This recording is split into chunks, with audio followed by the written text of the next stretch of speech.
Olá, queridos, que bom estar aqui com você nesse culto online e eu creio que Deus vai falar aos nossos corações. Eu realmente acredito que a sua vida não será mais a mesma depois de receber a palavra de Deus.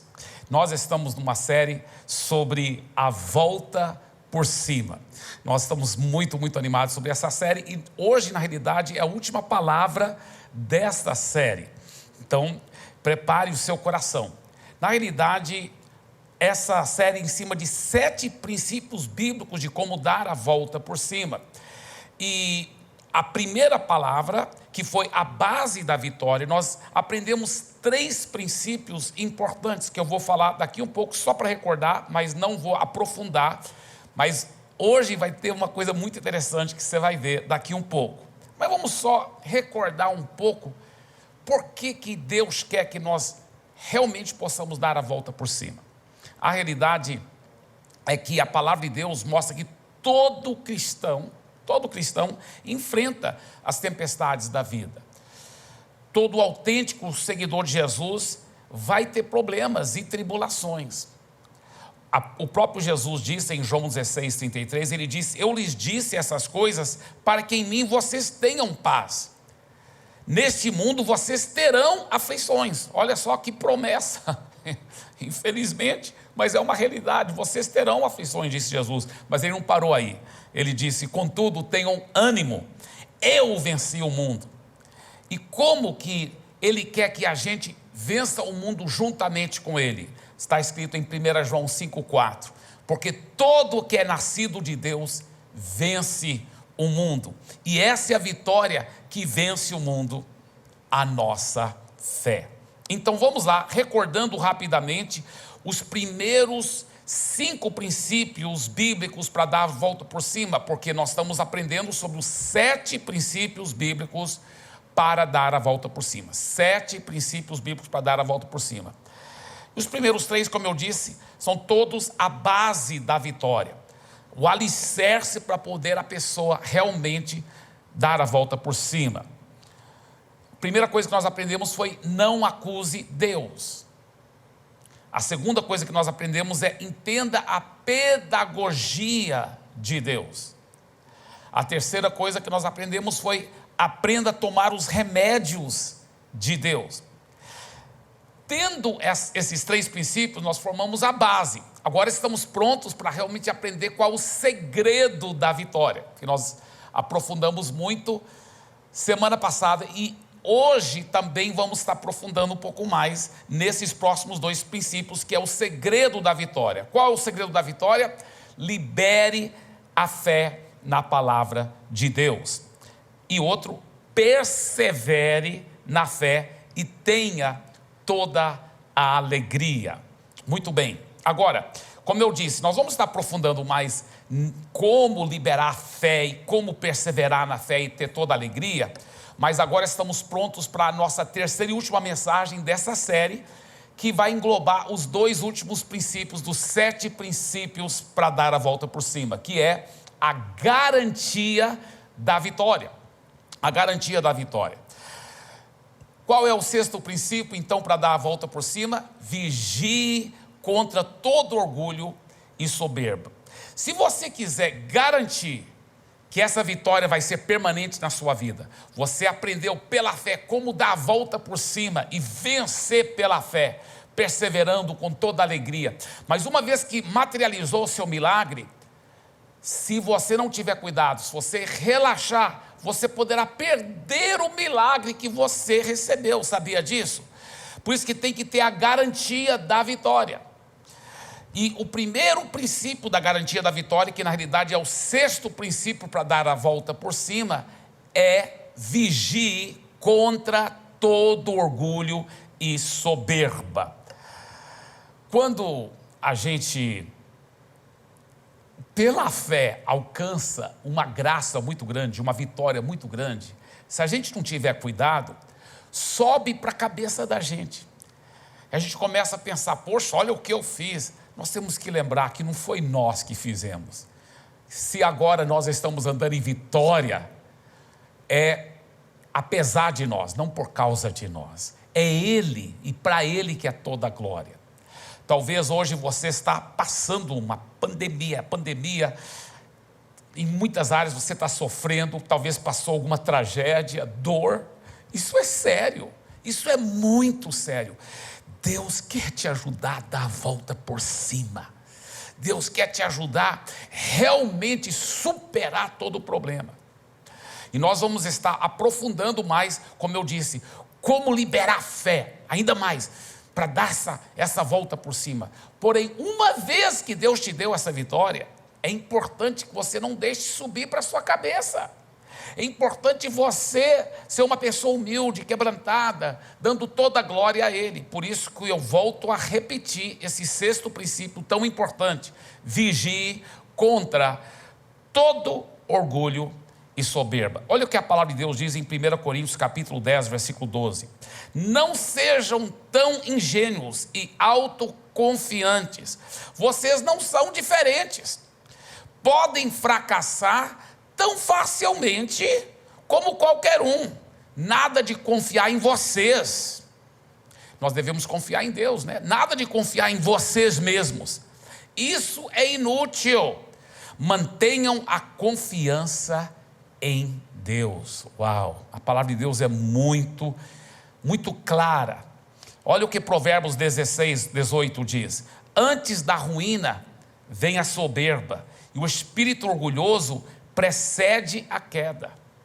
Quantas pessoas Deus começa a dar muita vitória, muitas bênçãos, e eles deixam subir para a cabeça, eles começam a pensar que é por causa deles. E aí, o que a Bíblia diz?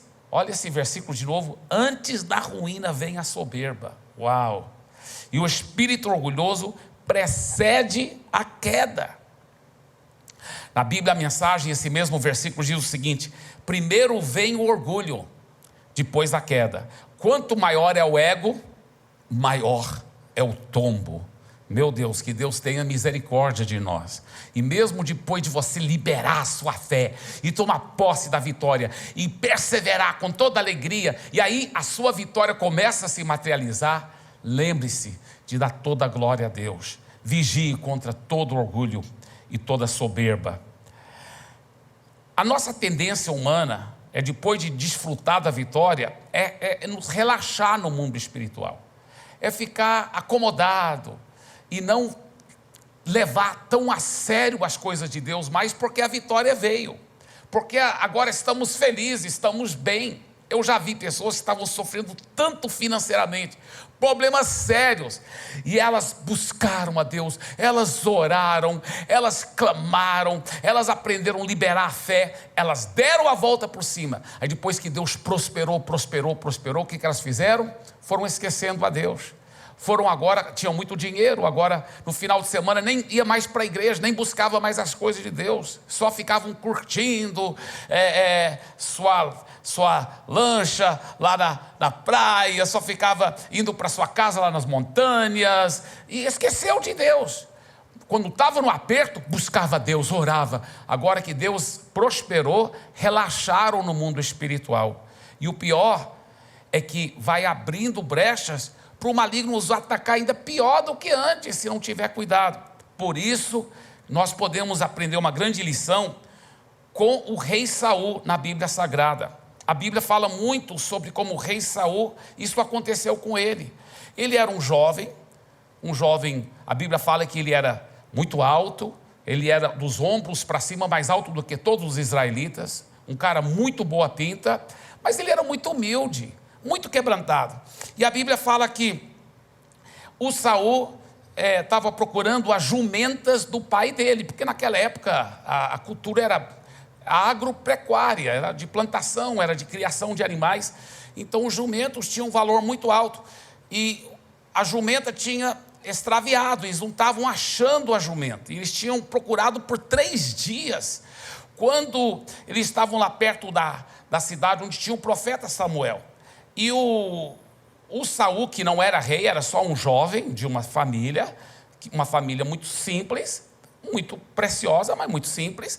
Ele falou assim: eu vou perguntar para o profeta, que ele mora nessa cidade, aonde está a jumenta, que Deus, quem sabe Deus vai revelar para ele. Então, o rei Saul foi lá perguntar para o profeta. E o profeta falou assim: olha, não preocupe sobre a jumenta, ela já foi encontrada. Seu pai está preocupado só com você agora, que já faz alguns dias que você está fora de casa procurando essa jumenta. Aí o profeta fez uma surpresa tão grande para o Saul. O profeta falou assim: Deus reservou as melhores coisas, os melhores tesouros para você, Saul. Você vai se tornar o rei dessa nação.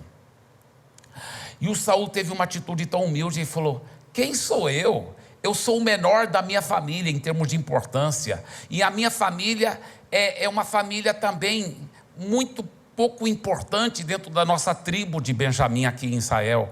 Nós não somos importantes, eu não sou importante, quem sou eu? Ele teve uma atitude honesta, humilde, quebrantada.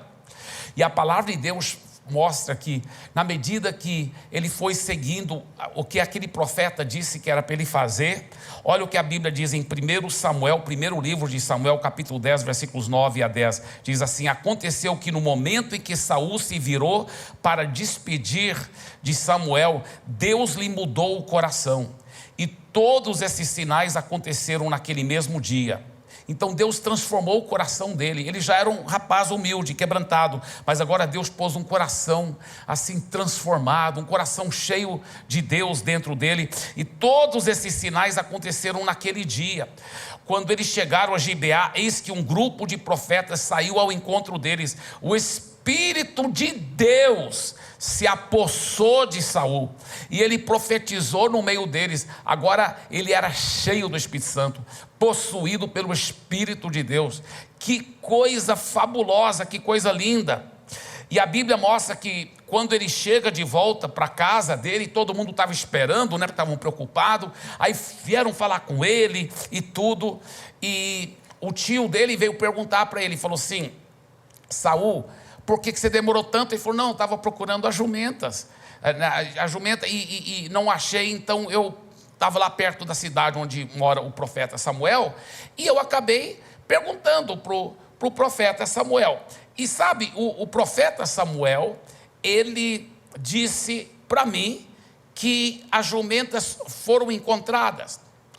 O tio, antes do Saul dizer isso, o tio falou assim: o que foi que o profeta Samuel falou para você? E o Saul fez questão de não dizer todas aquelas profecias poderosas que o profeta Samuel havia dito para ele. Ele não disse nada. Ele só falou, não, ele disse que as jumentas já tinham sido encontradas. Olha só, olha a humildade dele. Eu me coloquei no lugar dele. Se o grande profeta tinha acabado de dizer que eu ia me tornar rei, que Deus ia me dar todas as preciosidades da nossa nação, e o meu tio depois me perguntasse: o que foi que o profeta falou para você, Eibe? Talvez eu ia querer colocar um ar de humildade, né? E eu ia querer dizer: bem, né? Toda glória seja dada a Deus, mas o profeta disse que eu ia me tornar o rei de Israel, que Deus tem todos os tesouros de Israel preparados para mim. Mas o Saul foi tão humilde, tão discreto, que ele nem falou para o tio as coisas que o profeta Samuel falou. Tudo indica que não falou para ninguém isso. Aí quando chegou o dia dele ser realmente declarado rei, a Bíblia fala que eles falaram: vamos pedir a Deus, e eles lançavam sortes, e a sorte caiu sobre a tribo de Benjamim. Alguém da tribo de Benjamim? O profeta Samuel já sabia que era o Saul, né? E o próprio Saul também já sabia, mas agora todo o povo tinha que ver que foi Deus que estava dirigindo. Aí então lançaram a sorte de novo, e a sorte caiu sobre a família de Quis, que era o pai de Saul, da tribo de Benjamim. Tá, então da família de Quis, qual dos filhos de Quis, que era o pai de Saul, quais os filhos dele, qual é o que foi escolhido para ser rei? Saul. Então chama o Saul aqui agora, vamos declará-lo rei. Aí não encontraram ele, não encontraram. Ele estava se escondendo, tão discreto, tão humilde. Aí tiveram que orar e buscar de Deus. Deus, aonde está Saul? Deus falou, ele está escondido entre a bagagem. Eu imagino que ele pensou, eu não quero me autopromover, eu vou trabalhar. E ele estava lá trabalhando, cuidando das bagagens, cuidando das coisas. Deus sempre escolhe os seus mais nobres príncipes e princesas entre aqueles que estão trabalhando na bagagem, entre aqueles que não querem se autopromover, entre aqueles que são humildes e quebrantados.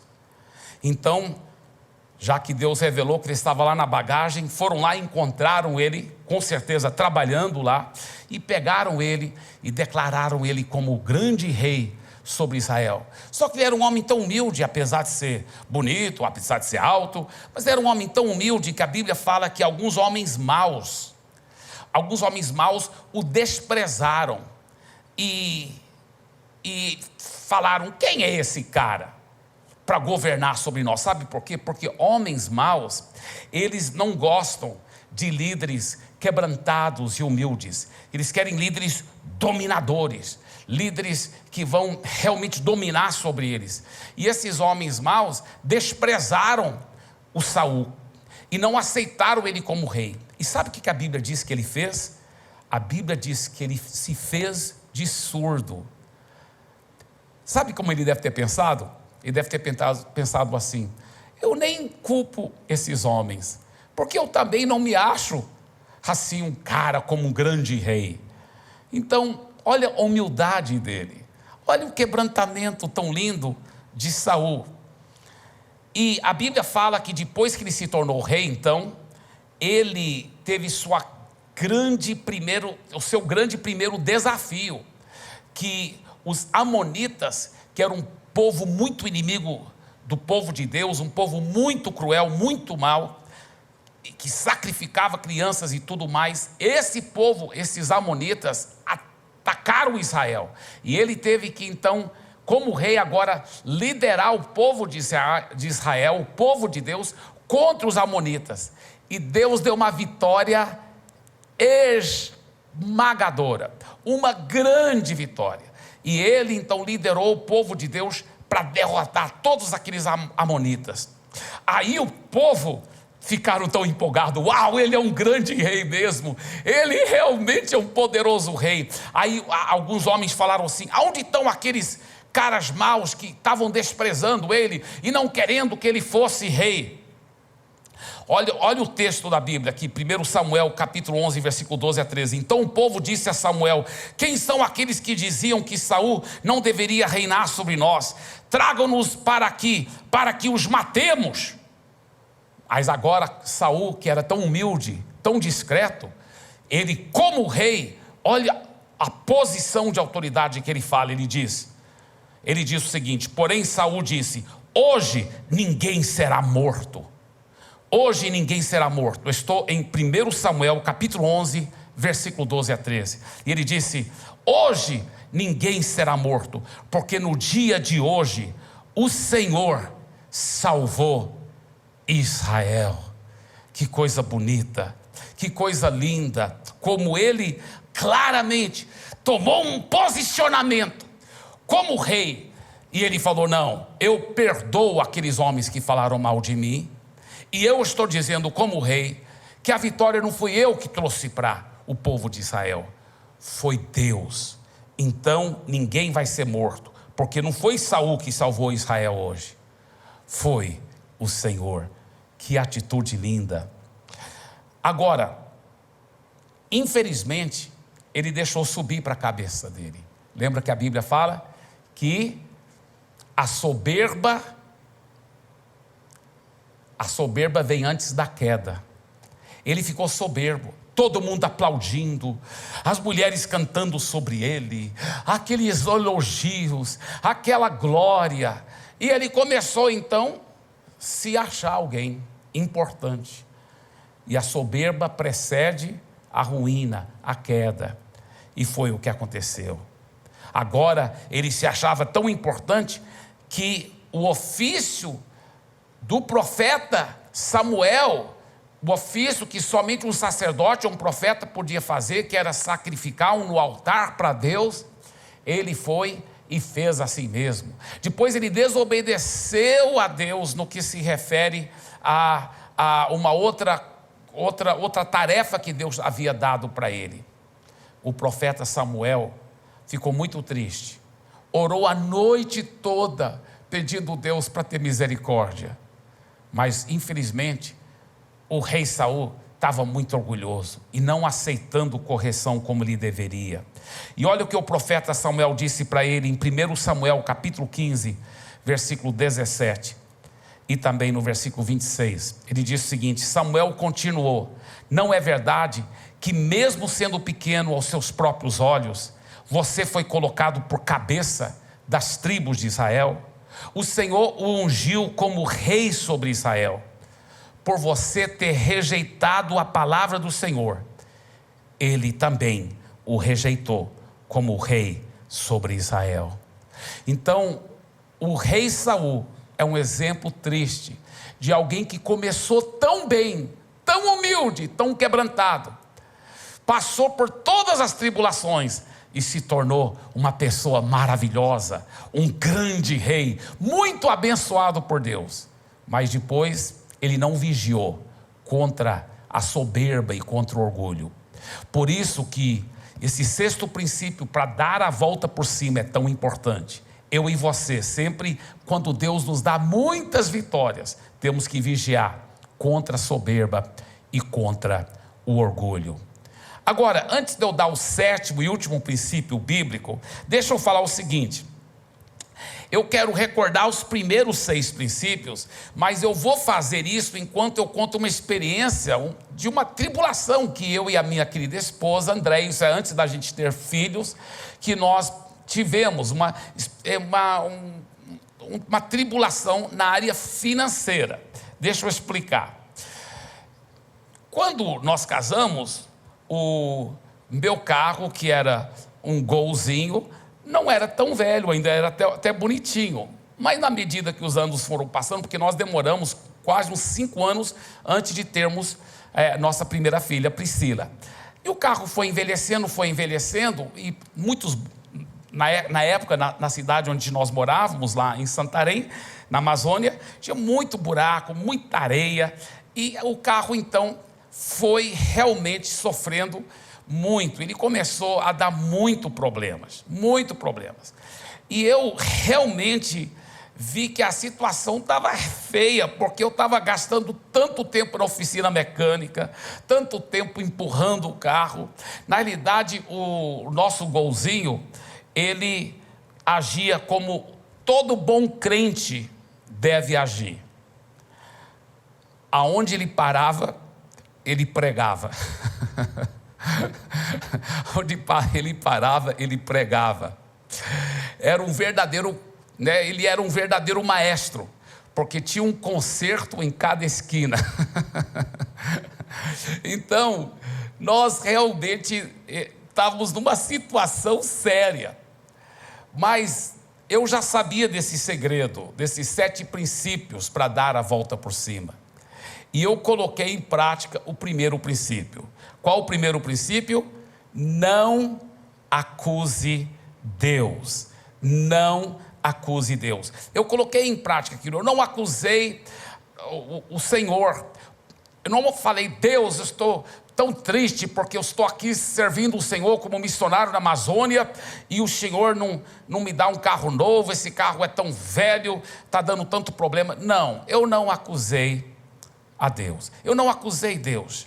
Eu sabia que, segundo o princípio, ele tinha alguma lição profunda que dentro daquilo tudo eu poderia aprender. Qual o segundo princípio?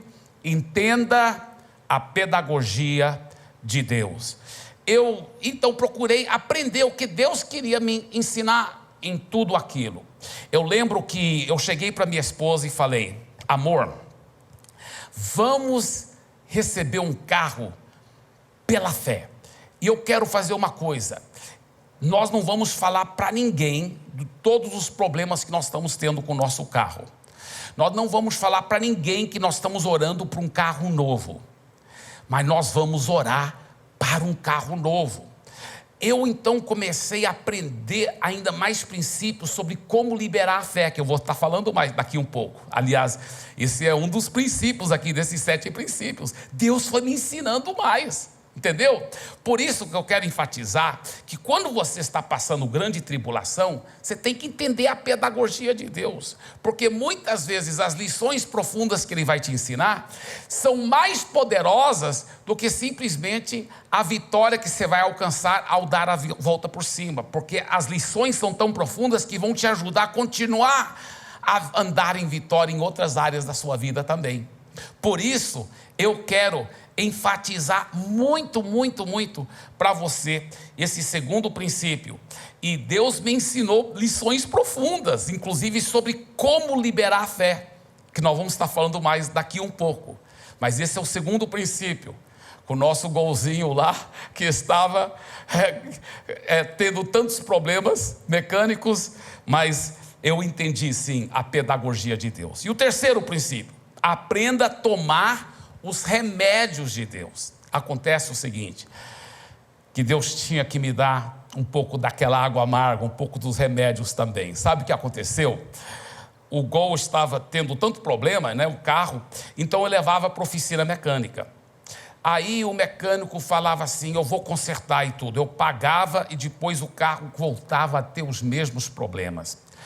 Fazem alguns anos isso, então não lembro todos os detalhes, mas pelo que eu lembro, aconteceu mais ou menos assim. Eu fiquei tão frustrado, falei: Deus, o que está acontecendo?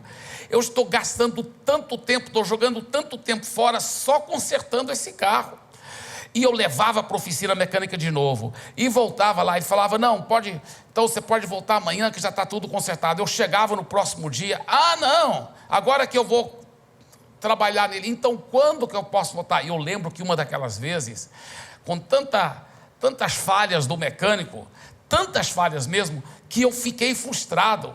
Eu realmente, dentro de mim, eu estava assim, para ser bem honesto, eu estava com muita raiva do mecânico, porque ele estava falhando demais comigo. E eu não gritei com ele, não falei palavrão, mas na minha opinião eu falei um pouco áspero com ele, né? Um outro irmão que estava comigo depois falou: não achei que você falou nada áspero demais, você só está cobrando o serviço dele, que ele prometeu e não está cumprindo. Mas eu falei para aquele irmão, falei: não, mas eu não sei, eu acho que dentro de mim eu não estava com tanto amor como eu devia. E aquilo foi um remédio que Deus estava me ajudando a tomar. Sabe por quê? Deus falou para mim: volta agora para o mecânico e vai pedir perdão para ele, por não ter falado com mais amor. Não foi fácil. Sabe por quê? Porque o mecânico estava falhando feio. E um irmão em Cristo me falou que ele achou que eu não tinha falado com falta de amor. Então minha carne não queria isso. Muitas vezes, no meio das piores tribulações, Deus está formando o seu caráter. Deus está querendo que você aprenda a andar em mais amor com as pessoas, pedir perdão das pessoas, ser uma pessoa mais quebrantada, entendeu? Então, foi muito importante esse tempo, muito importante. Eu aprendi a tomar os remédios de Deus. Eu lembro que eu voltei para aquele mecânico e me humilhei e falei: cara, eu acho que eu não falei com tanto amor com você, você me perdoa? E falou: olha, eu que estou errado, eu que peço perdão. O problema é que eu pagava e tudo, mas depois o carro ainda dava mais problemas. E foi quando então eu coloquei em prática, juntamente com a minha esposa, o princípio número 4, de como dar a volta por cima desse problema financeiro, desse problema de ter um carro que estava pregando em toda esquina. Qual é o quarto princípio? Libere a fé na palavra. Eu lembro que eu falei para minha esposa: olha, vamos fazer uma lista aqui de versículos onde Deus promete suprir as nossas necessidades, porque eu sou pastor, eu preciso cuidar bem do rebanho, eu preciso fazer visitas, nós precisamos de um carro, né, amor? Então vamos aplicar fé, para um carro 0 quilômetro, porque aqui eu tenho jogado tanto tempo fora, só empurrando o carro, só consertando o carro, só levando o carro para a oficina mecânica. Então eu queria um carro 0 quilômetro, porque ele não vai me dar problema. Então vamos aplicar fé para um carro 0 quilômetro. Aí nós achamos os versículos da Bíblia, isso é muito importante. Se você quiser aprender, dar a volta por cima, tem que aprender a liberar a fé. Mas não é a fé em fé, não é a fé em pensamento positivo, é a fé na palavra de Deus. E eu lembro que eu fiz a tarefa de casa, eu achei aqueles versículos da Bíblia, e eu e a minha esposa então oramos em cima daqueles versículos. Nós até anotamos lá o dia que nós recebemos pela fé o carro 0 quilômetro. E eu falei para ela, ó, porque naquela época Santarém tinha muito areião, então um carro com motor pequeno, ele se atolava muito facilmente naquela areia. Eu falei, eu quero um carro 0 quilômetro e um carro com motor mais possante, que seja um motor 1.8 pelo menos. Você concorda em fé comigo, amor? Ela disse, eu concordo. Nós fizemos os versículos da Bíblia e todo dia nós começamos a orar e declarar, porque nós recebemos pela fé, naquele momento que nós oramos, recebemos pela fé aquele carro, aí todo dia só agradecer a Deus. Só que eu falei para minha esposa o seguinte, amor, só que tem um detalhe, nós não podemos falar para ninguém, isso aqui é só entre eu, você e Deus, e nós vamos ficar crendo e declarando que o carro Deus já nos deu, amém, amor? Amém. Então ninguém vai saber, só eu, você e Deus, amém, muito bem. Então nós ficamos agradecendo dia após dia. Passou um dia agradecendo a Deus, nada do carro novo aparecer. Passou uma semana, 7 dias por semana, agradecendo a Deus pelo carro novo, em cima das promessas da palavra. Nenhum carro novo apareceu. Passou um mês, a gente agradecendo. 2 meses, 3 meses. E aí que eu fui aprender melhor sobre esse 5º princípio para dar a volta por cima. Qual o 5º princípio? Persevere na fé e tenha toda a alegria. Nós realmente tivemos que perseverar. E eu ia com Deus, por que esse carro não está aparecendo? E Deus falava, persevere na fé, meu filho. E eu falava para minha esposa, vamos ficar só agradecendo, não conta para ninguém, isso aqui entre eu, você e Deus. E nós ficamos agradecendo. Um dia, mais ou menos depois de uns 3 meses da gente já agradecendo todo dia pelo carro 0 quilômetro, motor 1.8, eu e minha esposa estávamos indo para fazer alguma visita, e isso é lá em Santarém, na Amazônia. E nós estávamos passando um lugar onde tinha um areião. E o carro engatou na areia e o motor estancou. Aí quando eu fui tentar dar partida, eu não sei se era o problema da bateria, não lembro, só sei que ele não pegava. Aí eu falei para minha esposa, não, mas a gente empurra e a gente pega no tranco, sempre eu faço assim. Eu falei para ela, porque o sol estava muito quente, nós estamos falando mais ou menos 1h30 da tarde, se eu não me engano, era 1h30 da tarde, lá na Amazônia, aquele sol causticante, o carro não tinha ar-condicionado também. É muito, muito quente em Santarém, lá na Amazônia, aquela umidade, você até na sombra você fica suando, é muito, muito quente. Aliás, eu até brinco dizendo o seguinte, que em Santarém é até mais fácil ganhar pessoas para Jesus. Sabe por quê? A gente fala assim para a pessoa, olha, o inferno é mais quente ainda, aí todo mundo quer aceitar Jesus, entendeu?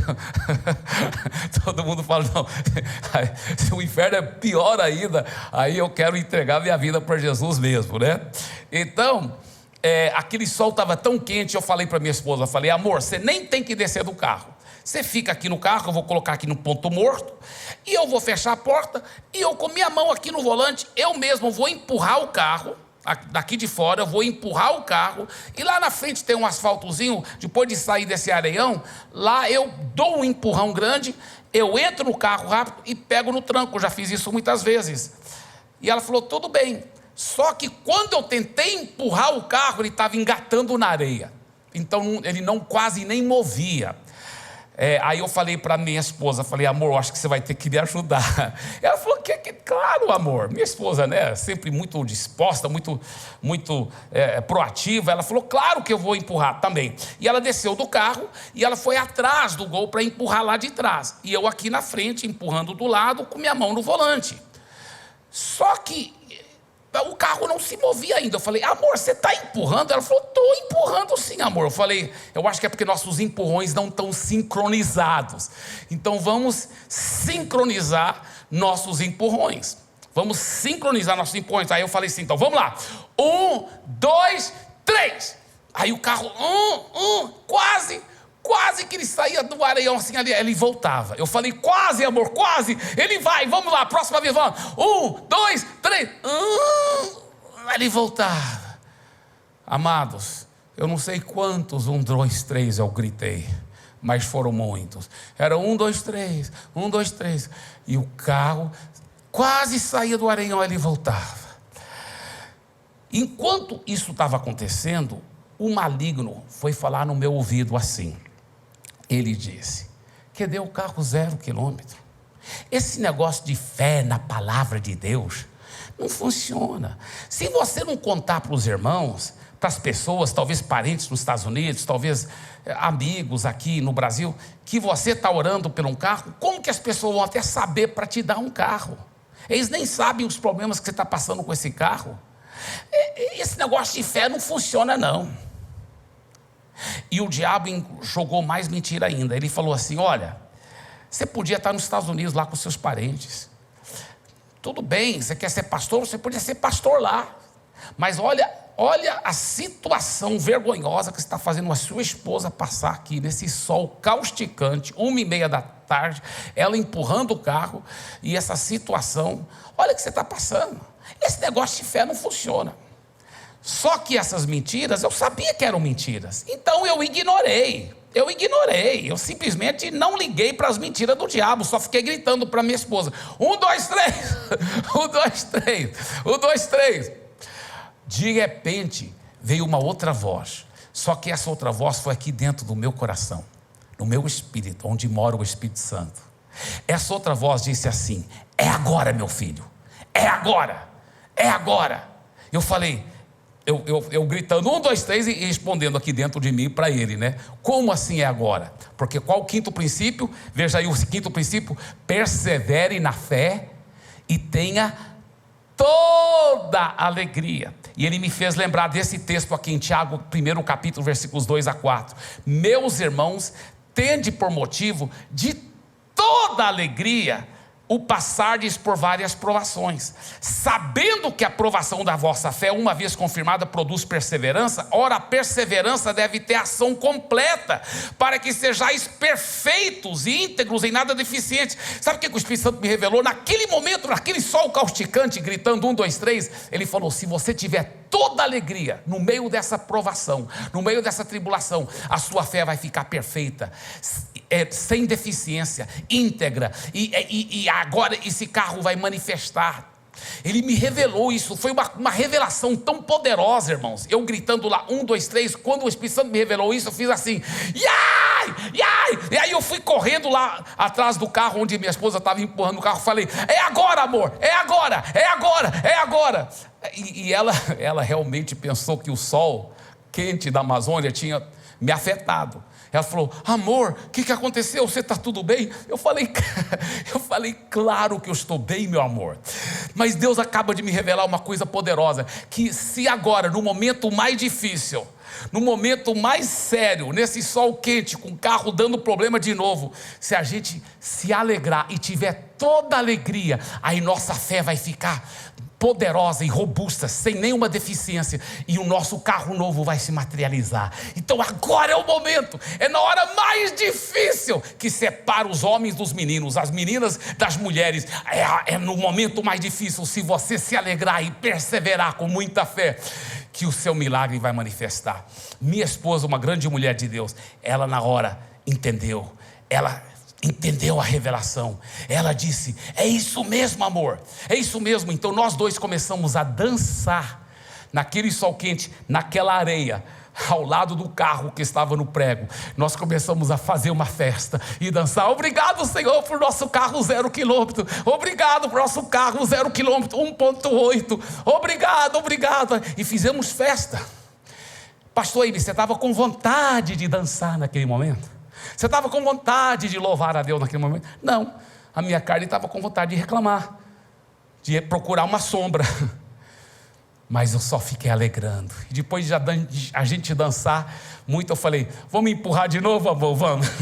Aí eu voltei para o meu posto, ela também foi empurrar, e eu comecei a gritar de novo, 1, 2, 3. Agora chegou talvez o segundo ou terceiro 1, 2, 3. Lá na frente estava passando um carro, e era um irmão da igreja. Ele falou, pastor, você quer ajuda aí? Eu falei, quero, irmão, quero. Ele veio, ajudou a gente a empurrar o carro até no asfalto. No asfalto eu pulei para dentro do carro e ele pegou no tranco. Mas eu sabia que no mundo espiritual havia acontecido um grande milagre.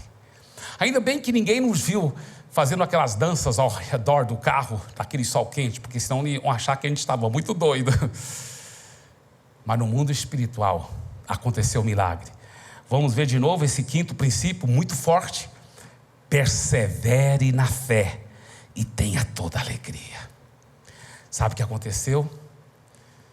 Passou-se talvez 1 ou 2 semanas. Um certo empresário da igreja chegou para mim e falou assim, pastor, eu tive um sonho muito interessante, muito estranho. Nesse sonho eu me vi te dando a chave de um carro 0. Pastor, o senhor acha que esse sonho é de Deus? Eu queria falar para ele, bem-aventurado és tu, irmão, porque não foi carne e sangue que te revelou, mas foi o meu pai que está na... Mas eu lembrei do trato que eu tinha feito com a minha esposa, que a gente não ia contar para ninguém da nossa oração. Eu falei para ele, amado, eu não posso te dizer se é de Deus ou se não é. Isso aí o irmão mesmo que vai ter que orar para saber se é de Deus ou não. Aí passou-se mais alguns dias, ele chegou para mim e falou assim, pastor, o sonho é de Deus. Eu orei e eu já tenho um carro 0 e um carro seminovo. Eu vou te dar meu carro seminovo, porque eu vou comprar outro carro 0 para mim. Eu falei, irmão, faça como o Espírito Santo lhe dirigir. Apesar que dentro de mim eu estava lembrando, bem, eu estava aplicando fé para um carro 0, mas mesmo seminovo já vai ser uma bênção, né? Mas ele não me deu o carro seminovo. Passou mais alguns dias, ele voltou comigo e falou assim, pastor, não vou te dar meu carro seminovo mais. Eu falei, tranquilo, irmão, fique frio, fique tranquilo, só faça o que Deus te falar, não precisa me dar carro nenhum não, irmão, o que é isso? Ele falou, não, pastor, sabe por que eu não vou te dar o carro seminovo? Eu falei, por quê? Ele falou, eu comecei a passar mal, pastor. Passar muito mal mesmo. E eu falei, Deus, por que eu estou passando mal? Aí Deus falou para mim, pastor, no sonho que eu te dei, você estava dando para o meu servo um carro 0 e não um carro seminovo. Então, pastor, eu vou ter que te dar um carro 0 quilômetro mesmo, pastor, para obedecer a Deus. Eu falei, irmão, se for para o bem da sua saúde, estou brincando, não falei isso não.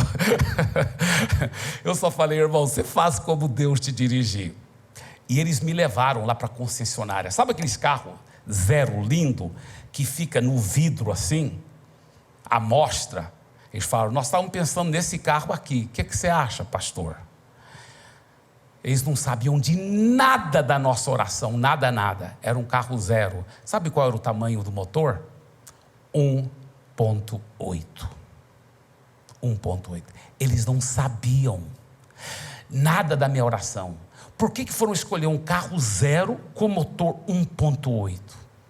Não vai me dizer que a fé não funciona. Não vai me dizer que a oração baseada na palavra de Deus, na Bíblia Sagrada, não funciona. Funciona e funciona poderosamente. E eu entrei naquele carro, e eu lembro que fizeram uma rampa e abriram o vidro, e eu saí dirigindo aquele carro 0 quilômetro, 100% pago por eles, 1,8. Toda a glória seja dada ao Senhor Jesus. Eu já tinha sido muito tratado nessa área de carro, como eu contei nas outras mensagens. Então nessa área de carro eu não deixei a soberba e o orgulho subir para mim. para minha cabeça. Mas em outras áreas eu já pisei feio na bola, nesse sexto princípio. Quantas vezes Deus já me abençoou muito e eu muitas vezes não continuei com toda aquela vitória de antes, porque eu não fiz o número 6, o sexto princípio: vigie contra todo orgulho e soberba. E qual é o sétimo, pastor? O sétimo é esse aqui, olha: suas vitórias devem ser usadas para servir as pessoas e avançar o reino de Deus. Deixa eu falar uma coisa para você. Não é porque eu sou pastor, não, mas eu usei aquele carro para a glória de Deus. E ele ainda estava bem novinho quando nossa igreja decidiu comprar um canal de televisão lá em Santarém. E eu senti de Deus para dar aquele carro que ainda estava tão novinho para ajudar a comprar a televisão. Ainda ficamos a pé por algum tempo. Deixa eu te falar uma coisa: Deus quer prosperar e abençoar você, viu? Empresário, viu? Homem de Deus, viu? Mulher de Deus. Deus quer te ajudar a dar a volta por cima e ser uma pessoa vitoriosa em tudo. Mas lembre-se, uma vez que Ele te inunda com bênção financeira, bênção de saúde, bênção de cura, bênção para dar a volta por cima de toda tempestade, lembre-se desses 2 segredos da garantia da sua vitória: vigie contra toda soberba, contra todo orgulho. E, sim, suas vitórias devem ser usadas para servir as pessoas, para avançar o reino de Deus. Você vai continuar se dedicando mais e mais para Deus. Use os seus talentos, use a inteligência que Deus te deu para ajudar a avançar o reino. Use as vitórias que Ele te deu para dar a volta por cima da tribulação, para trazer glória para Ele, para amar as pessoas, para servir as pessoas e para avançar o reino de Deus. Em nome de Jesus. Você recebe essa palavra? Então, aonde você estiver, na sua casa, eu quero lhe pedir, só se estiver no carro não vai dar para fazer, né? Mas se você estiver na sua casa, fique em pé agora, nesse momento, e nós vamos romper em fé, e nós vamos declarar a vitória sobre a sua vida, sobre a minha vida. Nós vamos colocar em prática esses princípios da palavra e dar a volta por cima. Eu creio que sua vida nunca mais será a mesma. Não esqueça, não acuse Deus. Não esqueça, entenda a pedagogia de Deus. Não esqueça, aprenda a tomar os remédios de Deus. Aí libere a fé na palavra de Deus. Tome posse das promessas de Deus. Libere a fé na palavra de Deus. Mas não esqueça de perseverar na fé, com toda alegria, no meio da pior tempestade, se alegrando e perseverando na fé. E aí sim, a vitória vai materializar. Mas uma vez que a vitória se materialize na sua vida, não esqueça dos 2 últimos princípios, desses 7 princípios, para garantir a permanência da sua vitória. Vigie contra toda soberba e contra todo orgulho. E com certeza, também, faça com que suas vitórias sejam usadas para servir as pessoas e avançar o reino de Deus, rompendo em fé. Aleluia.